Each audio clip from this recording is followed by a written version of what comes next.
दर्शकवृन्द 61 वर्ष अघि मुलुकको पहिलो निर्वाचित सरकार र संसदमाथि कू गरेर राजा महेन्द्रले सैन्य बलमा शाही निरङ्कुशता सुरु गरे।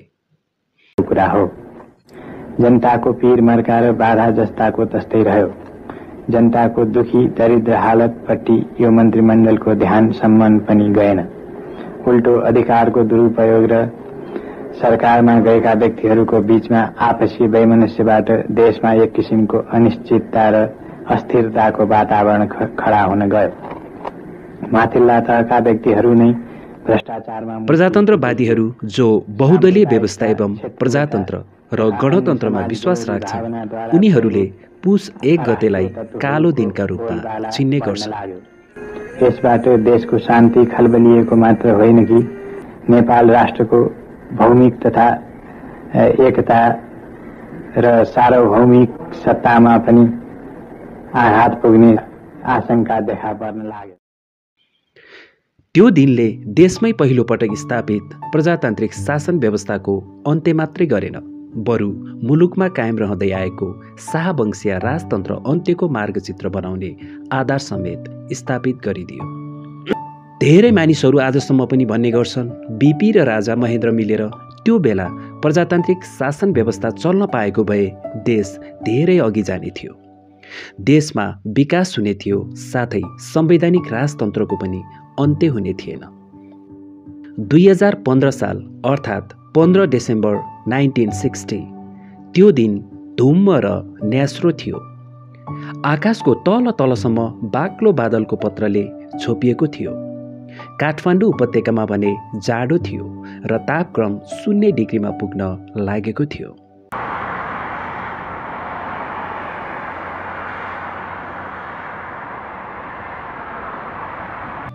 न्यानो पार्नलाई घामको एउटा किरण पनि छिरेको थिएन। घाम एकदमै प्यारो लाग्ने याममा आकाश जब बादलले डम्म ढाकिन पुग्छ र वातावरण पुरै रुदिलो र बुदिलो बन्छ। रातिदेखि बुदा बुदा पानी परेको र आकाश पुरै कालो बादलले डम्म ढाकिएको थियो।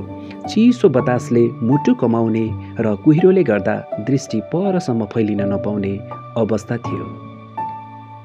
बिहानैदेखि काठमाडौँका सडक गल्ली र चोक चोकमा सेनाका बख्तरबन्द गाडीहरू ओहोर दोहोर गर्न थाले।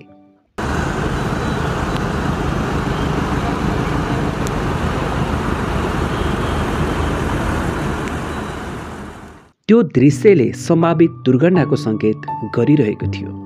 राजाले आज भोलिमा कू गर्छन् भन्ने हल्ला धेरै दिनदेखि जनमानसमा चलेको थियो। खासमा राजा महेन्द्र बीपीलाई सत्ताबाट हटाएर उनको स्थानमा काङ्ग्रेसकै अर्का नेता सुवर्ण शमशेर राणालाई प्रधानमन्त्री बनाउन चाहन्थे। त्यसका लागि राजाले बीपीमाथि अनेकौं उपाय मार्फत दबाब दिए। उनले प्रधानमन्त्री पद त्याग गर्नका लागि बीपीमाथि अनेकौं हत्कण्डा अपनाएका थिए। अन्तमा कुनै पनि उपाय नचलेपछि राजाले निर्वाचित सरकारलाई हटाउँछन् भन्ने हल्ला फिजाउन लगाए। यो काममा उनले बीपीका दाहिने मानिएका काङ्ग्रेस महामन्त्री डाक्टर तुलसी गिरी र अङ्गरक्षक जनरल शेरबहादुर मल्ललाई उपयोग गरे। यो उनको बीपीलाई दिएको मानसिक दबावको पहिलो चरण थियो। राजाले आफूलाई हटाए पनि प्रजातन्त्रमाथि कू गर्छन् भन्ने विश्वास बीपीलाई थिएन। पुस 1 भन्दा ठिक 1 दिन अगाडि प्रमुख प्रतिपक्षी दलका नेता भरत शमशेर राणा बीपीलाई भेट्न प्रधानमन्त्रीको सरकारी निवास त्रिपुरेश्वर हाल दशरथ रङ्गशालाको नजिक भन्सार विभाग रहेको 1 नम्बर गेटमा पुगेका थिए। उनले त्यही मुलुकको अवस्था ठिक नभएको र राजाले जुनसुकै बेला प्रधानमन्त्रीलाई जेल हाल्ने पक्का भइसकेको भन्दै देश छाडेर भागौँ भन्ने प्रस्ताव राखे। राणालाई सम्झाउँदै बीपीले भनेका थिए प्रधानमन्त्री र विपक्षी दलको नेता भाग्नु हुँदैन, जे पर्छ हामीले बिहोर्नु पर्छ। कू भएकै दिन बिहान आफ्नो सरकारी निवासमा पुगेका पत्रकार मदन मणि दीक्षितसँग बीपीले राणासँग अघिल्लो दिन भएको वार्तालाप सुनाउँदै भने, राजाले मलाई रुचाउँदैनन् भने म प्रधानमन्त्री पद त्याग्न तयार छु। सुवर्ण शमशेरलाई देशको प्रधानमन्त्री बनाउने उहाँको इच्छा हो। यदि यस्तो हो भने म विरोध गर्दिन, तर यसरी सिधै ठूलो बलिदानीबाट प्राप्त भएको प्रजातन्त्रलाई कू गर्नु त भएन नि। राजधानीमा चिसो बढ्दै जाँदा राजनीतिक तापक्रम भने उच्च बिन्दुमा उन्मुख थियो। कुन बेला के हुने हो थाहा छैन। विपक्षी दलका नेता भरत शमशेर 2017 मङ्सिरको अन्तिम दिन राति सुत्नै सकेनन्। अन्धकार सन्नाटा बीच घोडचढीको टक्कर टक्कर आवाज सुनिन थाल्यो। सकेछन् कि क्या हो भन्ने लाग्यो उनलाई। राजप्रसादको घोडचढी सिपाही राति अचानक 12 बजे बबरमहलतर्फ बढेको देखियो।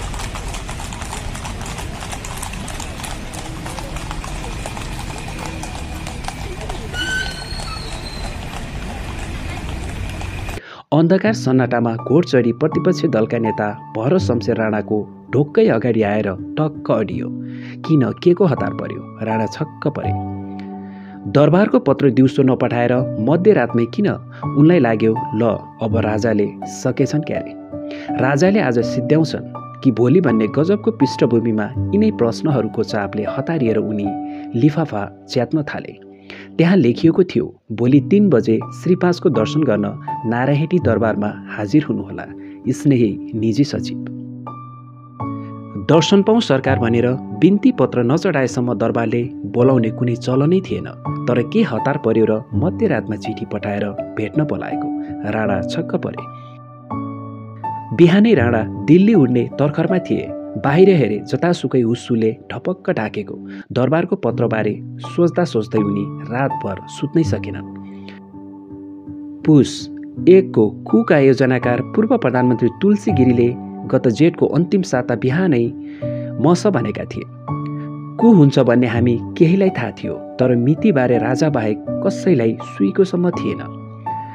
पुस 1 को अघिल्लो रात नारायणी दरबारमा राजा पनि जागराम नै थिए। नाताले आफ्नै जेठान सेनापति नीर शमशेर राणामाथि उनको विश्वास थिएन। प्रहरीको नेतृत्वमा 2007 सालको क्रान्तिमा काङ्ग्रेसले बनाएको मुक्ति सेनाका कमान्डरहरू पुगिसकेका थिए। त्यसैले पुलिसमाथि उनी भर पर्न सक्ने अवस्था थिएन। राजाले कुको योजनाबारे पर्याप्त छलफल र गिरेकारे गरे पनि सायद भने आफ्नो मुटुभित्र बन्द गरेर राखेका थिए। कसलाई कसरी समाउने, के गर्ने भन्ने योजना पनि राजा आफैले आफ्ना निकट सहयोगीहरूलाई समेत बताएका थिएनन्। कुको योजनामा राजालाई राजनीतिक तहमा सल्लाह दिने प्रमुख योजनाकार तुलसीगिरी भन्छन्। हुन त मसँग कुरा भएरै एक्सनको प्लान राजाले बनाएका हुन्, तर पुस 1 गते नै कदम चाल्दैछन् भन्ने मलाई पनि थाहा थिएन। कु भएको दिन पुस 1 गते बिहान 5 बजे नै गिरी गृहमन्त्री सूर्यप्रसाद उपाध्यायलाई भेट्न गएका थिए। गिरीले उपाध्यायसँग सोधे, सहरभरि सिपाही मात्र छन्, तपाईँ गृहमन्त्री केही हुनेवाला छैन। उपाध्यायले भने, खै मलाई त केही पनि थाहा छैन। हेर डाक्टर, यो गृहमन्त्री हुनुभन्दा त सामान्य सिपाही भएको भए केही थाहा हुन्थ्यो कि? अर्कोतर्फ रातभर सुत्न नसकेका विपक्षी दलका नेता भरत शमशेर बिहानै बिपीलाई भेट्न प्रधानमन्त्रीको त्रिपुरेश्वर स्थित सरकारी निवास पुगे। दुई नेताबीच राजाले आजै कु गर्न सक्छन् भन्ने विषयमा कुरा पनि भयो। बिपीले भने राजाले हतियार प्रयोग गरे भने तत्काल त्यसको प्रतिरोध गर्ने साधन प्रजापक्षमा छैन।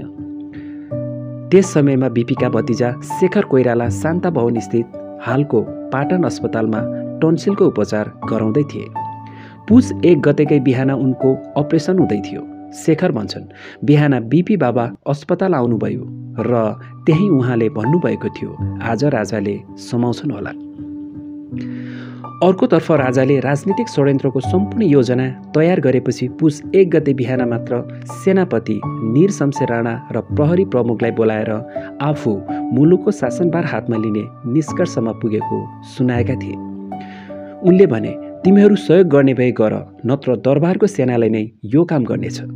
सेनापति राणाले सोधे, सरकारबाट कहिलेदेखि यो कदम उठाइबक्सन्छ? राजाले भने, अहिले नै। राजाको आदेश सुनेपछि प्रधान सेनापतिले आश्चर्य जनाउँदै भने, सरकार यो त व्यवस्था विपरीत हुन्छ। चुनिएर आएको यस्तो सरकारलाई गिरफ्तार गर्दा सरकारलाई नै नराम्रो पर्दछ। सेनापतिको कुरा सुनेपछि राजाले उनलाई दरबारमै बस्न आदेश दिए। सेनामा उनी पछिका सुरेन्द्र बहादुर शाह पनि राजाको कदमप्रति असहमत हुन सकेनन्। सेनाको नेतृत्व कुको पक्षमा नदेखेपछि राजाले राजदरबारभित्रकै सेनाका जनरल समर बहादुर कुँवरको नेतृत्वमा प्रधानमन्त्री कोइरालालाई गिरफ्तार गर्न सैनिक खटाए।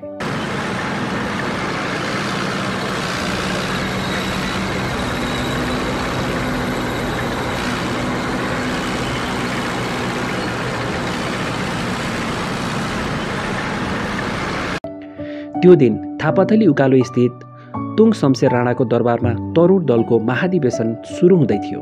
बीपीले उद्घाटन गर्ने त्यो अधिवेशनमा देशभरबाट युवा प्रतिनिधिहरू आएका थिए। गणेशमान सिंह, श्रीभद्र शर्मा, कृष्ण प्रसाद भट्टराई लगायत काङ्ग्रेसका शीर्ष नेता र सबैजसो मन्त्रीहरू पनि त्यही नै थिए। अधिवेशनमा बीपीले भाषण नसक्दै कर्णेल समरराज कुँवर सैनिक वर्दीमा मञ्चतर्फ उक्लिए। उनले केही समयमै प्रधानमन्त्रीका अङ्गरक्षकलाई बाहिर आउन इसारा गरे।